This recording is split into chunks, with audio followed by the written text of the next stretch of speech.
In the living room, the voice clock sang. Tick-tock, 7 o'clock. Time to get up. Time to get up. 7 o'clock. As if it were afraid that nobody would. The morning house lay empty. The clock ticked on, repeating and repeating its sounds into the emptiness. 7-9, breakfast time. 7-9.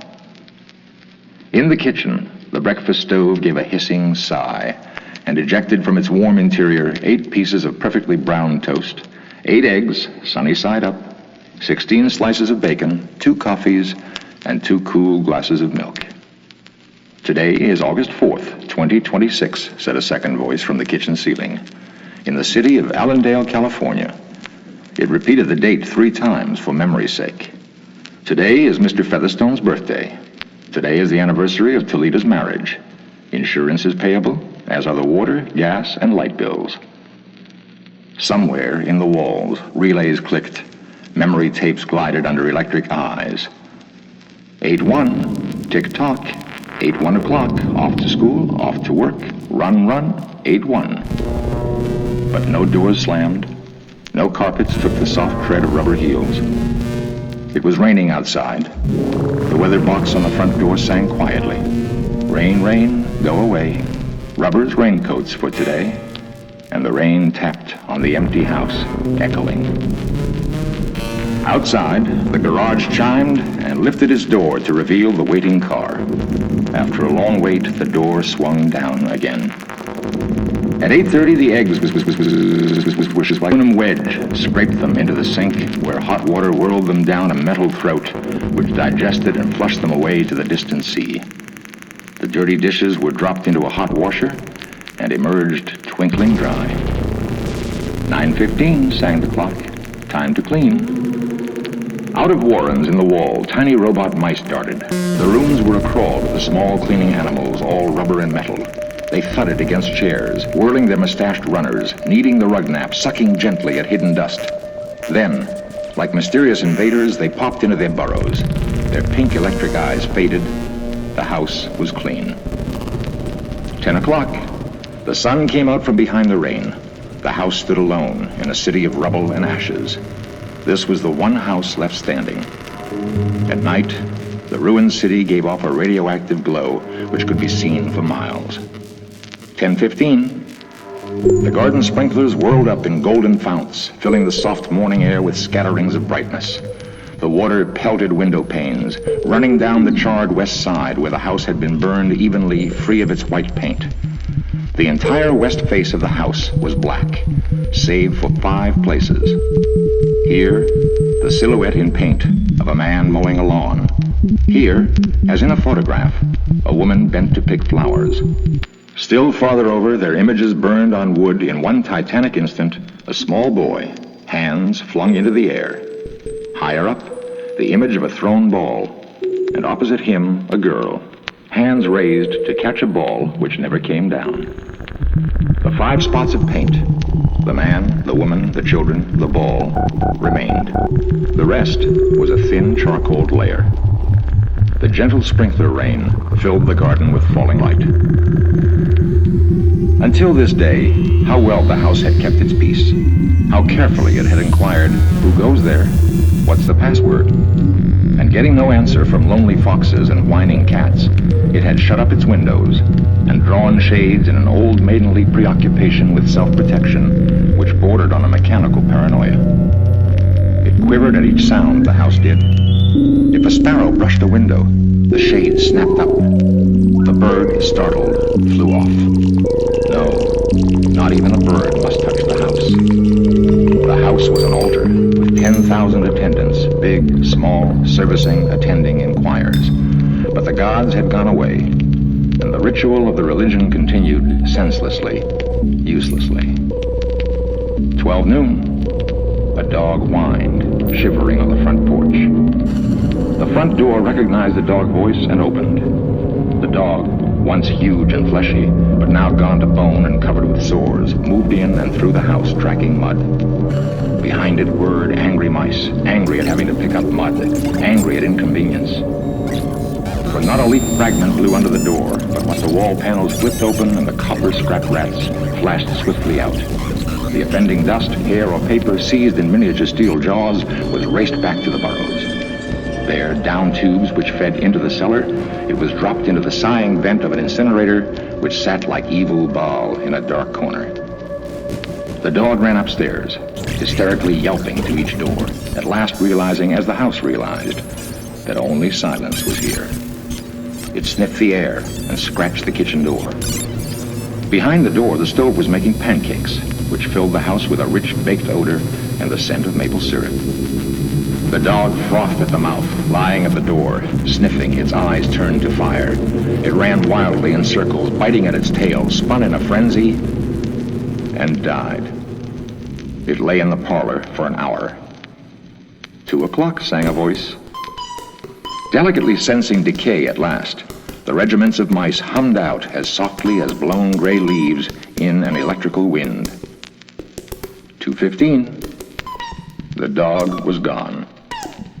In the cellar, the incinerator glowed suddenly, and a whirl of sparks leaped up the chimney. 2:35. Bridge tables sprouted from patio walls. Playing cards fluttered onto pads in a shower of pips. Martinis manifested on an oaken bench with egg salad sandwiches. Music played. But the tables were silent and the cards untouched. At 4 o'clock, the tables folded like great butterflies back through the paneled walls. 4:30, the nursery walls glowed. Animals took shape.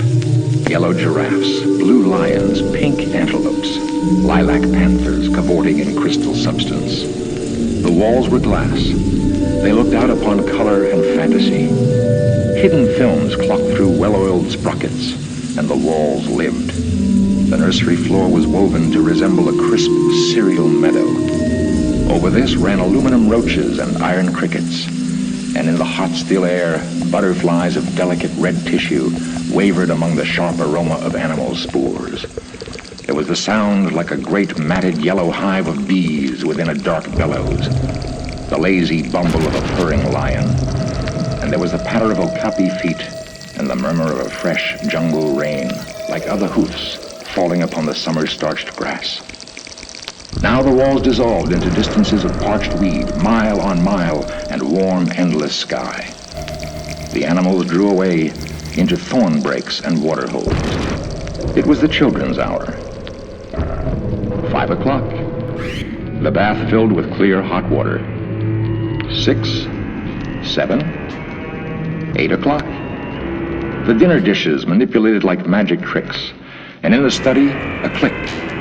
In the metal stand, opposite the hearth where a fire now blazed up warmly, a cigar popped out, half an inch of soft gray ash on it, smoking, waiting.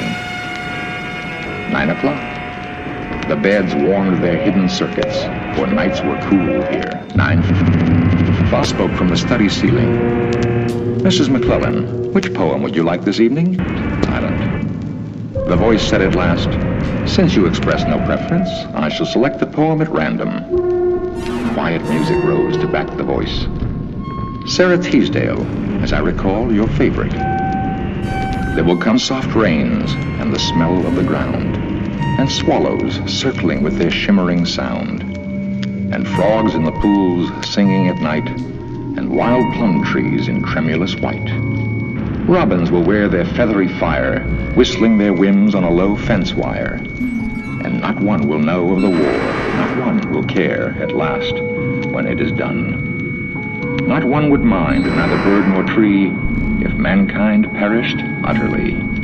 And spring herself, when she woke at dawn, would scarcely know that we were gone. The fire burned on the stone hearth, and the cigar fell away into a mound of quiet ash on its tray. The empty chairs faced each other between the silent walls, and the music played. At 10 o'clock, the house began to die. The wind blew. A falling tree bough crashed through the kitchen window. Cleaning solvent, bottled, shattered over the stove. The room was ablaze in an instant. Fire! Screamed a voice. The house lights flashed. Water pumps shot water from the ceilings, but the solvent spread on the linoleum, licking, eating, under the kitchen door, while the voices took it up in chorus. Fire! Fire! Fire! The house tried to save itself. Doors sprang tightly shut, but the windows were broken by the heat and the wind blew and sucked upon the fire. The house gave ground as the fire in 10 billion angry sparks moved with flaming ease from room to room and then up the stairs, while scurrying water rats squeaked from the walls, pistoled their water and ran for more, and the wall sprays let down showers of mechanical rain. But too late. Somewhere, sighing, a pump shrugged to a stop. The quenching rain ceased. The reserve water supply, which had filled baths and washed dishes for many quiet days, was gone. The fire crackled up the stairs. It fed upon Picassos and Matisses in the upper halls, like delicacies, baking off the oily flesh, tenderly crisping the canvases into black shavings. Now the fire lay in beds, stood in windows, changed the colors of drapes, and then reinforcements. From attic trap doors, blind robot faces peered down with faucet mouths gushing green chemical. The fire backed off, even as an elephant must at the sight of a dead snake. Now there were 20 snakes, whipping over the floor, killing the fire with a clear, cold venom of green froth.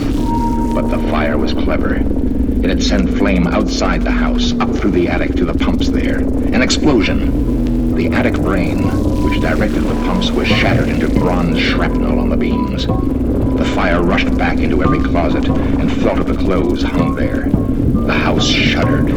Oak, bone on bone, its bared skeleton cringing from the heat, its wire, its nerves revealed, as if a surgeon had torn the skin off to let the red veins and capillaries quiver in the scalded air. Help! Help! Fire! Run! Run! Heat snapped mirrors like the first brittle winter ice, and the voices wailed, Fire!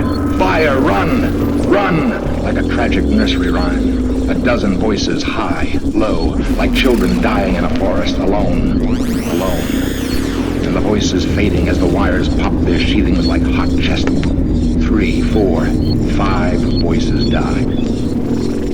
In the nursery, the jungle burned. Blue lions roared. Purple giraffes bounded off. The panthers ran in circles, changing color, and 10 million animals running before the fire vanished off toward a distant steaming river.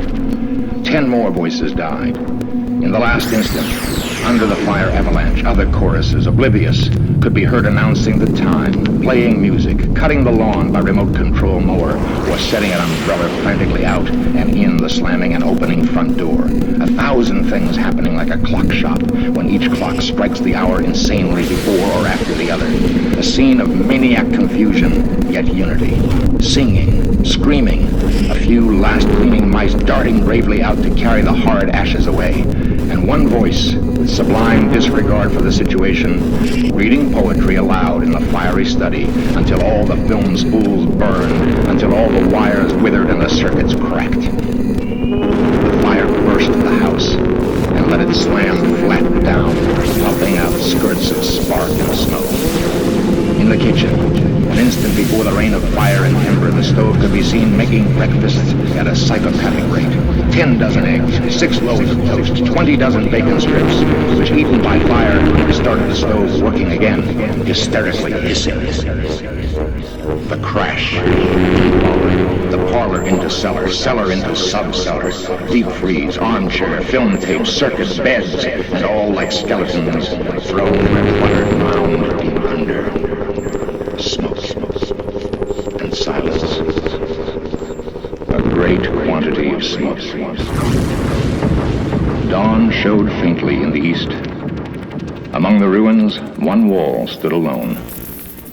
Within the wall, a last voice said, over and over, again and again, even as the sun rose to shine upon the heaped rubble and steam, today is August 5th, 2026.